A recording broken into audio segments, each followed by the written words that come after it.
You're listening to The Moose and the Loose, your 10 minutes action-packed financial podcast with your host, Mikey Hu.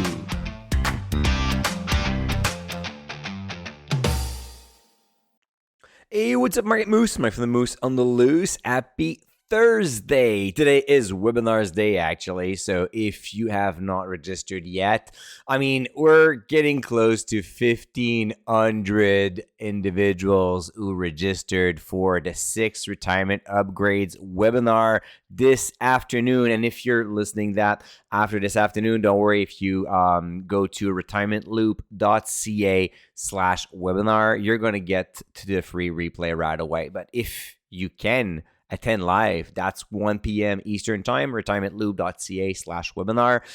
We're going to have a lot of fun today. We're going to have a lot of fun because we are talking about how you can improve your retirement situation, how you can play around with your plan, and how you can double check to make sure that you're doing the right things, right? Because that's what it matters, right?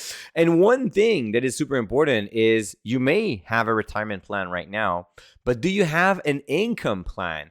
The income plan should be part of the retirement plan, but sometimes we kind of forget that part until we get to that specific question. So first things first, you must have a retirement plan. So that's the big financial projections for the next 30, 40, 50 years. We're projecting for the big retirement journey. So just to make sure that we have enough, and that is like the most important question, right? Like, can I retire? Do I have enough? Once you have answered those questions, you're getting to the next one, that is, where do I withdraw my money? Because it's one thing to understand that you have saved enough and you can live according to the retirement budget that you have. You can tick all the items on your bucket list. That's great. But then you're just like, okay, so what about the mechanics? Because it's not that simple. Like, do I withdraw all the money from my RSPs? But I heard that I will pay a lot of taxes. My neighbors is actually doing the opposite, and he focuses on withdrawing money from the non-registered first. But then again, the RSP is going to grow up as a big mountain of RIF. And later down the road, my neighbor is going to pay a ton of taxes as well. So what's the best strategy? How can I lay out that plan and know where the money will come from? So yes, you know how much you can spend, but then you need that income plan that will tell you exactly the steps by steps where you're going to get that money. So today we're going to look at those steps of how you can create that income plan. First, must know that you should always adjust your income plan every single year. That's what I called retire every year. By retiring every year, you run the projection again, you update your numbers, making sure everything works fine, and then you look at the income plan. So the income plan, of course, the first thing to know is how much do you need to withdraw. So you have your retirement budget, but of course, looking at your different sources of income, maybe you have CPP and OAS, maybe you have a pension plan or rental income, or you're working part-time. So that's all part of your income plan. But then the most important part that in regards to tax optimization and withdrawals is how much do you need to withdraw from your portfolio? So where the money is coming from. And that could come from interest, selling shares, dividends, name it. That's not really the problem here. Is just to know how much you need to withdraw. Let's say it's $40,000 a year from your portfolio. Fine. Now you know that. But as any good Canadian, you probably have 5, 6, 7 accounts. And then you have your spouse. So non-registered, TFSAs, RSPs, LIRA, RIF, name it. So again, you have so many accounts and you're just I have money everywhere, but where do I get the money again? So what's the best way to withdraw money without paying too much taxes? And that is going to be those two questions, how much money to withdraw from your portfolio as a whole, and what's the best way to minimize your taxes, are going to be found in your retirement plan, in your financial projections. And about that, if you want to minimize taxes, you want to keep about the same tax rate over time as possible. So you want to smooth it out. You don't want to have create big peaks where you have sometimes you pay nearly $0 in taxes and then eventually you pay 33% in taxes, or your marginal tax rate get close to 50%, you're trying to get about the same amount of tax all the time. So it avoids you to trigger taxes too soon or pay taxes too late or leave that to your estate. So once you know that, now it's time to prepare your portfolio, because okay, I need to withdraw $10,000 from my RSP, $2,000 from my unregistered, and I don't have to do anything with my TFSA. So if your plan is telling you you're not going to touch your TFSA for the next 15 years, well, then the TFSA can have like a more aggressive approach. It can invest a little bit more into equities without any worries. So when you're looking at your global asset allocation, you should be able to have, like, for example, at Dividend Stocks Rock, we can include all our portfolios into one dashboard, and then you can play around with your asset allocation, sector allocation. So asset allocation for your TFSA, this is where you should put most equity possible. And then you're going to prepare the portfolios where you have to withdraw. So if you need to withdraw $10,000 from your RSP account next year, well, it needs to be available, right, on one way or another. So a good way to prepare your portfolio is actually to use that methodology where I've discussed the strategy several times, having a cash wedge plus your portfolio. So the cash wedge will be used whenever the portfolio is down on a specific year. So if 2025 is a great year in the market, you're going to create that withdrawals from a combination of dividend income and then selling some shares. If the portfolio is down, you don't want to sell at a loss, so you're going to use the cash wedge to compensate. So the cash wedge should cover for the next 3 years, so you're golden for most bear markets. All right, so now you know how much you need to withdraw from your portfolio. You know from which account and which amount from which account to minimize taxes.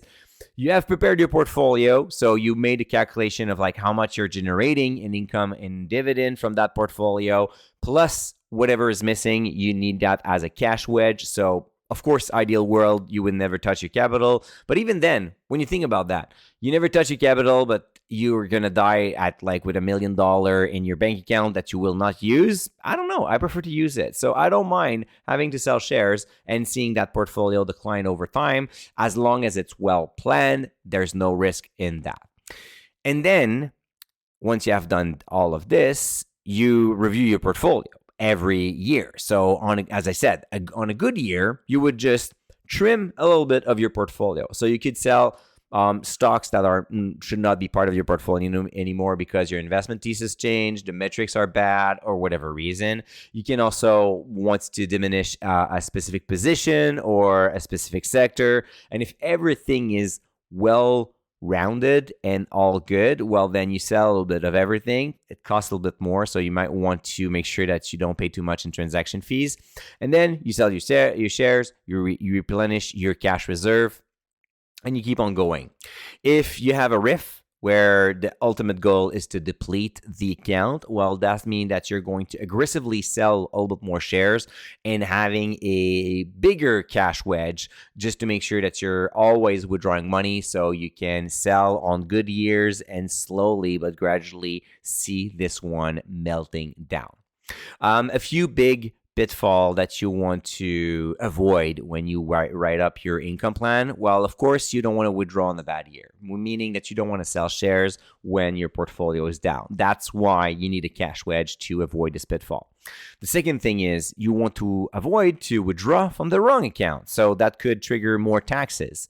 And how to avoid this pitfall? Well, you need a strong financial projection. You need like numbers. You need to test that. You need to run what if scenarios. What if I withdraw money from RSP? What if I delay that and I take CPP and OAS right away? What if I take the money from my non-registered, and so on? So that's how you're going to know from which account you should be withdrawing money.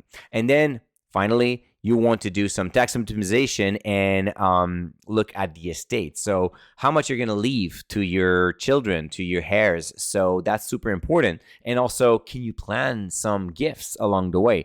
So if your dream is to give like $25,000 to your children to buy their first house, or to fund your grandchildren RESP, well, you should factor that in because that's going to affect how much you're going to withdraw from your portfolio. That's going to affect your tax optimization, your strategy, the mechanic of withdrawals, and then you will have to review your income plan once again. If you want to know more on how to build that income plan or how to perform tax optimization, again, I invite you to the webinar that is today at 1 p.m. You can register at retirementloop.ca/webinar. So it's retirementloop.ca/webinar. There's going to be a free replay as well. Don't worry about it. It's 100% free, no string attached. I'm just here to try to help you out. And of course, there will be an invitation to join Retirement Loop because the doors are reopening today, between today and June 2nd. So it's not too many days. You have the opportunity to join an amazing retirement communities. Once those doors will be closed, will be definitely be above 500 members willing to share, all Canadians, and you'll be able to build your portfolio, have it double checked by our retirement coach, making sure that you're doing the right things, ask your questions, and have this peace of mind that you can actually retire and feel happy about your plan. So again, retirementloop.ca/webinar. I'm going to see you there. And until then, don't forget to stay invested. Hey, welcome to the disclaimer. If you're listening to The Moose and the Loose, you cannot really expect me to give you buy or sell recommendation or financial advice, right? You're here for fun, you're here for information and some entertainment. But I am not your financial advisor, I am not your broker, so therefore I'm not liable if you're losing money after listening to the podcast. If you're looking for some advice, go see a professional. If not, you can enjoy this show and do your due diligence after it.